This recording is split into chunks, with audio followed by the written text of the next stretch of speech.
So, ayan, magandang hapon po sa inyo lahat. This is Kuis, your friendly kapitbahay. Don't forget that. So, today, hindi pala today, this evening.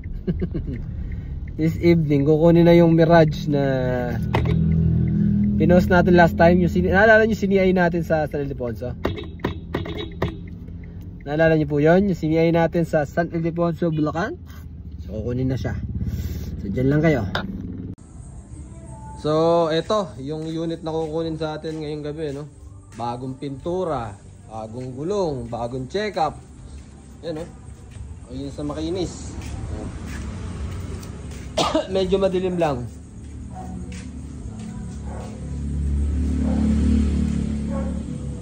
Yan, no? O, diba? Yan yung bagong unit. Bagong bago! Bagong bago! Oh. Diba? Pwede na ipasada kasi activated na rin naman siya sa Grab. So ayan, nakita nyo na. Ito yung bagong unit na ibibigay natin doon sa taga San Ildefonso, Bulacan. Ano, kababayan ko to, San Ildefonso ako. Malipang-pang ako sa siya di sa Migawing Mabato. So, hintayin natin siya. So, eto na si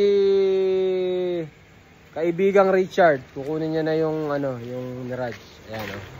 So, taga ano siya, taga San Ildefonso. Mga kaibigan.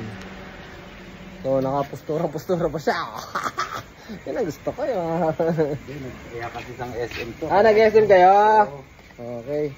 So, yan, chinek niya yung unit. Ayan, oh. Bagong pintura, bagong hilamos.